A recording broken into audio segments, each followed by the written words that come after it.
Hello and welcome to Storyvan TV. I'm Bonnie Dixon and I am welcoming today Nate Hallums. And what I love about Nate is when I first saw his name, it's Backyard Fishing Agency, and I'm thinking, oh my goodness, what's that? Had to get to know him. And as I got to know what he does, he is focused and helping businesses with the ERTC. Oh, what's that? That's the Employee Retention Tax Credit. And why would you want to know about this? Well, we're going to dig deep a little bit with Nate and find out what it is and why you must know about it. And you must tell your friends who open new businesses about it as well. So, Nate, welcome to Storyvan TV. Thank you so Today. much. Good to see you Yeah, again, Bonnie. good to see you again. Can you tell us what ERTC is and maybe how it came about? Yeah, yeah. So, when COVID hit, everything shut down, and the government was trying to figure out whatever way they could to keep it going. And so, they sent money to households. They made programs available to small businesses, and this is one of those programs. So, the CARES Act is the name of the legislation that created it. It also was the same legislation that created the PPP loans. So a lot of people got those loans, and they're more familiar with that because it was basically a one-sheet application, and you basically, you could get in. There was a lot of abuse with that, so they're trying to clean that up now. But at the same time, if you got the loan when they announced the program, if you got the loan, you couldn't get the credit. And so a lot of tax professionals and financial professionals looked at that and said, okay, I guess we don't qualify, and then just put it out of their minds. And so their clients never heard about it. They said, we'll do the loan. It's an easy thing to do. And so away we went. And all the money that went out with the PPP loans got absorbed and put to work and kept people in business and at work because it was designed to pay payroll and to pay utilities and to pay rent and keep the heroes of America, working and keep the doors open, so you and I would have places to go after the pandemic as well as during. So that was the origin, and fast forward, here we are today, talking about primarily ERTC because the PPP loans are gone, and small businesses still need help. They do, they do. And sometimes as small businesses, they're wearing many hats Right. and trying to understand every little detail of so many things out there can be overwhelming. And you hear it maybe mouth to mouth instead of an expert like yourself who really know their stuff on who can get this ERTC, why they want to apply, even if they think they can't get it. So they're Right. for sure it's not going to cost them out of pocket. And so it's a little bit different. You were sharing with me earlier, and I find this fascinating where the monies come from and where they go and how it Mm-hmm. all works. Can you explain that again for everyone? Yeah, yeah. Well, it came from a conversation that I was having with some people about government money and their aversion to government money, and yet they took the PPP loan. So let's just contrast the two. So the PPP loan was money that was at the government, printed by the government, and sent to the small business. And then that small business spent it the way they were supposed to spend it. And then they sent a report back in and said, I qualify for forgiveness because I spent it the way you instructed me to spend it or allowed me to spend it. And so I don't fault that, but some people do. Now, the ERTC is different money. The ERTC used to be in the bank account of the business owner or the church or the nonprofit. And so that money, when they paid payroll, was sent in as a payroll tax. So that the money that is sitting there now that we're trying to reclaim for them is just that. It's a reclamation of dollars that you've sent in, and this money is earmarked for you. It has your name on it. And so all we're doing, I say all we're doing, but it's a relatively complex process, but simply we are reclaiming money that you sent in and putting it back in your hands. Now, hopefully, you're a better steward than the government, whether it relates to your business, or it's your programs at your nonprofit, or your ability to move that money around the community as a church. So, there's a different source of those funds when it comes to the tax credits that Mhm. you're reclaiming. Are there like any requirements what a business has to do with the money? No, no, you could go out and buy a motorhome and travel around the country like the Dixons do. Now it would become taxable money at that point because you didn't put something, unless you could make the motorhome your business. Um, but most people are basically taking it. I mean, right now, if you think about it, there are increased costs, increased rents, Mhm. increased salaries. So there's plenty of stuff to do with the money to absorb that refund that you're getting. And again, the whole idea is to keep the doors open so you and I have a place to go eat, a place to go shop, a place to buy our car, whatever it might be. Mhm. Wow. Do how many are the requirement for how many employees? Like 0 to how many? Yeah. Well, we serve down to 5 employees, and we probably Okay. aren't making any money at that level, but we wanted to get as small as we could. But I would encourage people who have 1 employee, two, three, 4 employees to Mhm. go out and get this money. You can get up to $26,000 per employee.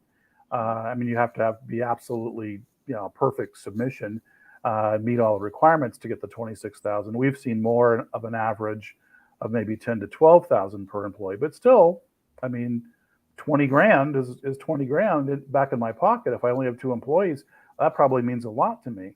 Mhm. So, um, so that's, the rule is you can't go above 500 full-time employees. Okay.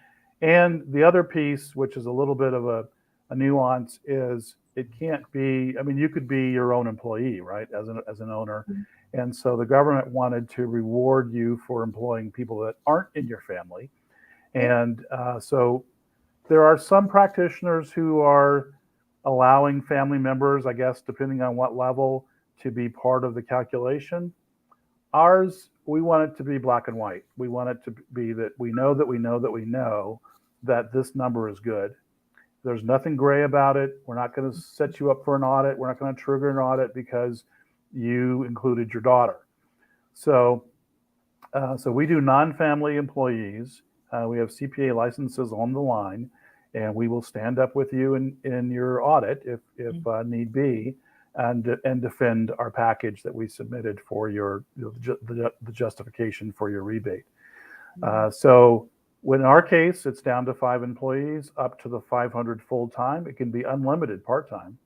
So we have processed a restaurant, 2,200 employees. Well, 200 of them were full time, and then 2,000 of them were part time, and which is typical of a restaurant or hotel or whatever. And so they are getting back over $1.5 million. Uh, Whoa. so yeah, big time. Now it's a big operation, so they spread that around, and it's probably similar to the small person who has 2 employees who's getting back 20 grand. So Right, right. What if a business didn't lose money? yeah, that's a good question. And a lot of people disqualify themselves. I can't tell you how many people I've talked to. My favorite pizza guy up the street, I had to have a couple of, half dozen conversations with him because his whole thing was, hey, we had record profits. And that's good. I'm glad to hear it, and I'm glad you did well. But the first criteria, the easiest kind of binary, did you or did you not get impacted by the government? Did the government tell you to do your business differently in any way? Did they say you can only have 50% capacity? You have to serve curbside. You have to have takeout. Um, we're just shutting you down. We're telling everybody in your business to shut down. So there was some period of that for everybody for the most part. Um, and then definitely churches, any places that had big gatherings. So theaters, concert halls, gyms, all those places, they were shut down because of the amount of people that would be coming through the door. So if that happened, it doesn't matter what happened to you financially, you qualify. The second way, so these are two common ways. We have a third way that's very uncommon. And so the second way is, were you impacted financially? So did you have a specific drop in revenue? And there's a threshold that you have to meet. Now, this is all done quarter by quarter. So first quarter of 19, so 2019 is your base year. And then you compare the first quarter of 2020, first quarter of 2021, both back to that first quarter of 2019, and then on down as you go through the quarters in the year. So did you drop in revenue? And it's a different number for 2020 than it is for 2021. And then that calculation yields, and maybe it's both. Maybe you had 2 quarters that you qualified with revenue, and you had 2 quarters that you qualified with the shutdown. So those all are taken into account, and our CPAs go through those calculations. Now, we have 3 large CPA firms doing our work. They all have to agree at the end. And we can't have one saying, Bonnie, you got 102,000. The other guy's saying you got 182,000. So they all have to agree. If they don't agree, they go back to the drawing board and they figure it out. And they are justified. Everybody's comfortable with everything that's represented. And then we know you're going to get back whatever it is that we say you're going to. Now, the third item or category for qualification is supply chain impact. So there's probably some law firms out there that are doing this, or tax law firms that are doing this that you don't really know about. But we're the only large submission processor that I know of that is offering this as part of the solution, and that's a supply chain impact. So take a car dealership as an example. Now, anybody who's bought a car in the last 2 or 3 years knows that they paid 50% more than they would have in 2019, just because of the shortage of inventory. But they made gangbuster profits. Nobody had to shut their doors. And so those other two things didn't really apply to them, but they couldn't get the inventory. So COVID did impact their business, and that's the whole purpose of the money.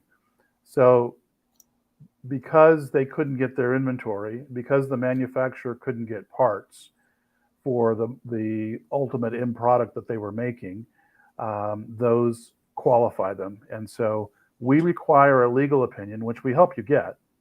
We require a third party, arm's length legal opinion.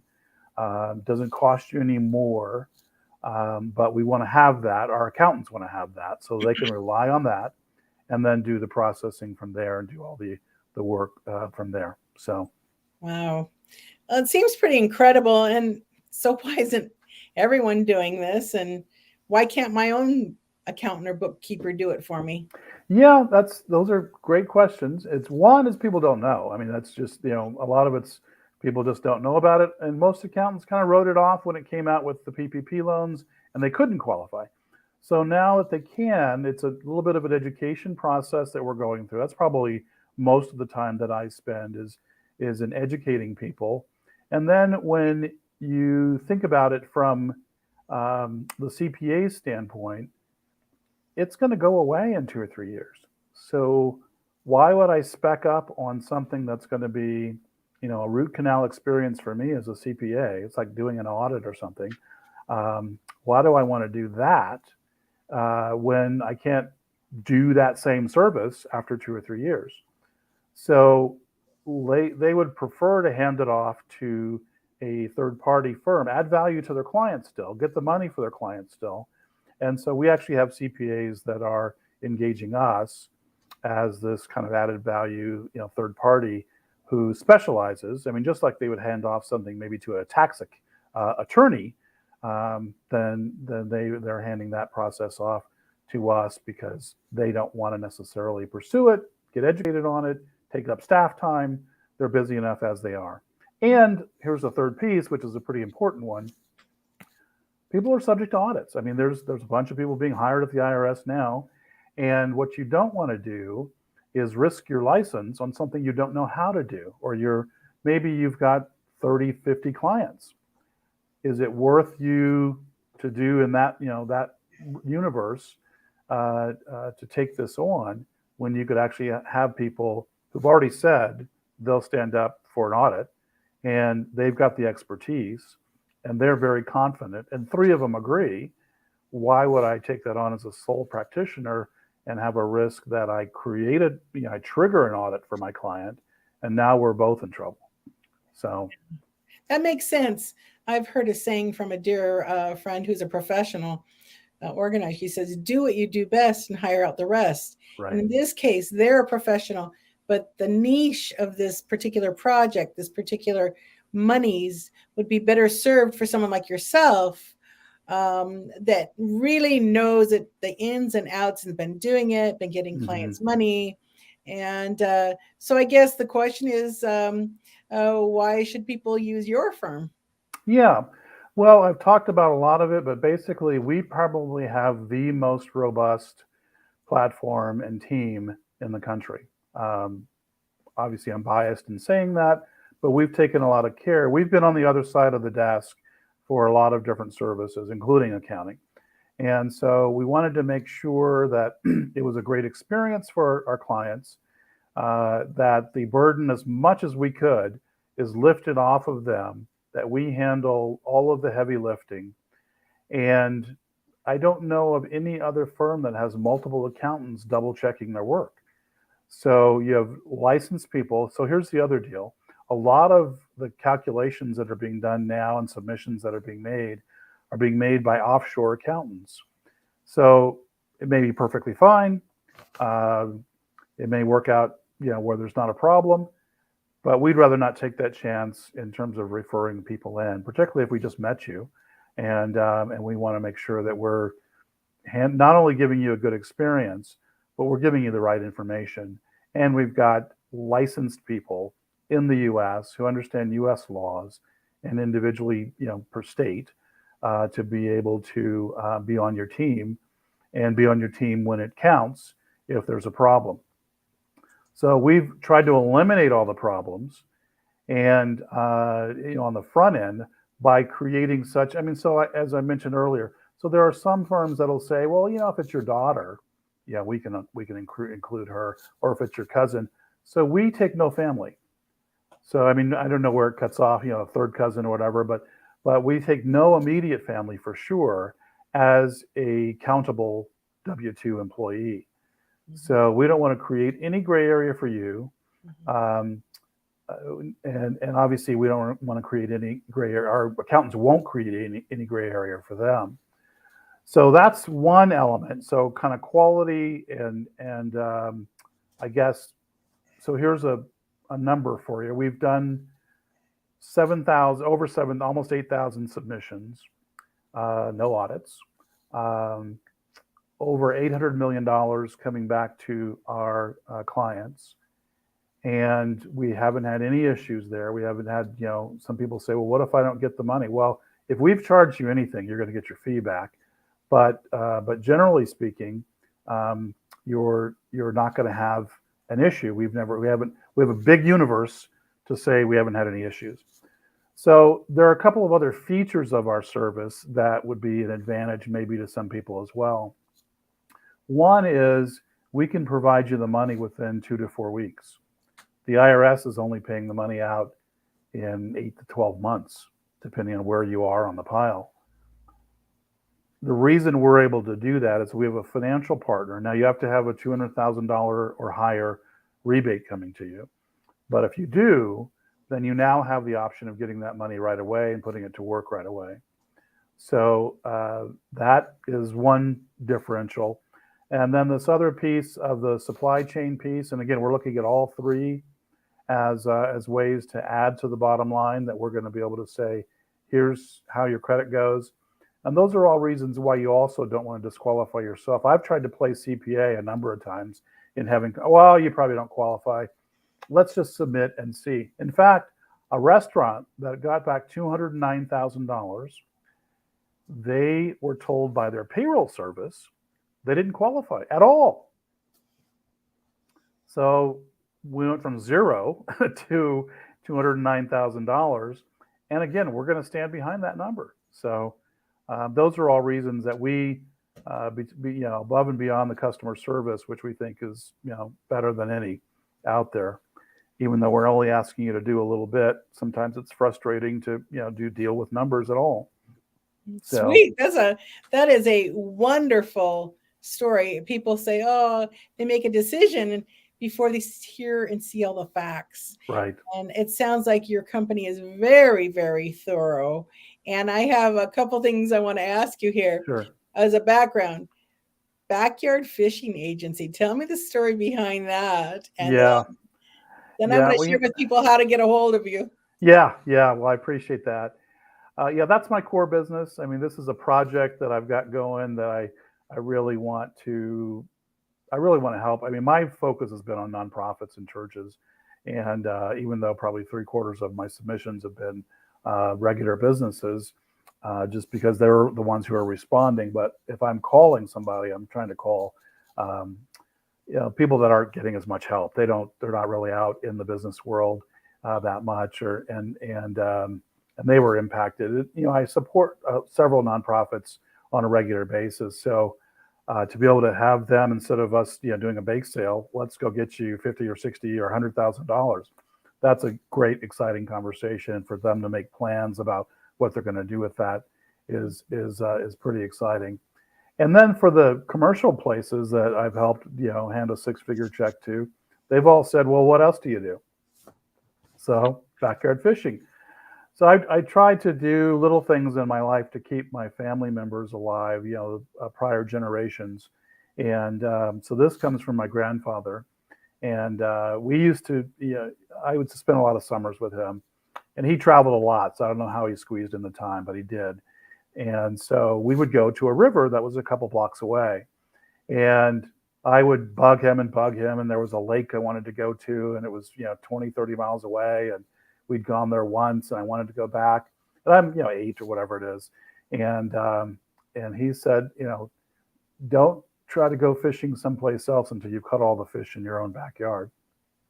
And I thought, I help local businesses get local clients. For the most part, there's some national people, but for the most part, it's local businesses getting local clients, getting to the top of the pile in terms of being top of mind in their clientele and or in their community. And so it just seemed to fit. Makes So me think of cute. my grandfather every time I say it. It makes So me smile. yeah. Now, Nate, if someone would like to get a hold of you, what would be the best way to get a hold of you? Well, probably the easiest way is to reach out to me on LinkedIn. I mean, Mhm, that's a great way to do it, and all my information is there, my mhm. email, my website, all that stuff. So LinkedIn's kind of a central place for everything. Okay. Um, and then my phone number, you've got my phone number there, so that Mhm. that works well. So I'm glad to talk with anyone about what we do. Um, and I don't know if we have time to talk about the services that we have with backyard fishing. How are we doing on time? We have 4 minutes. Oh, okay, okay. I'll make it fast. So my essential duty as your marketer, your digital marketer, is to help you create and manage, optimize your digital real estate. And so that can be social media, that can be your reputation, that can be your website, that can be getting you to be the number one plumber in the area. And so when people are looking for a plumber, in my case in Cincinnati, then you're the first one that they find. And then when they find you, they see that you have a great reputation. If you don't, then we help you build one. And if you have one, we help you market that. So we post to up to 8 different social platforms on a daily basis and up to two times a day. We create interaction bots, essentially, that interact with people to try to turn that social media into a lead generator or a prospect generator. But my whole job is really to get your phone to ring and get it to ring with people that you want calling you. So people that are ready to take action, people that are your ideal customer. And so we winnow all those people out that aren't your ideal customer and get the right ones to pick up the phone or hit your website or send in the request for service off of your website. So we make your website more than just a brochure. It's an active piece of equipment that's going to work for you. And we just try to tie it all together. Wow, that is very wonderful for solopreneurs who have a lot on their plate, for small to mid-sized businesses. I am sure they will would be worthwhile to talk to you. You're going to help them save their money, possibly on their the employee tax credit, Mm-hmm. retention tax credit, and get seen and heard and make more money. So double dip here. Yeah, absolutely. Yeah, Thank you, Nate, for coming to Storyvan TV today. absolutely. Yeah. Well, thank you so much, Bonnie. It's great to see you and talk with you again. And that's always a pleasure. Um, appreciate my time with you. Oh.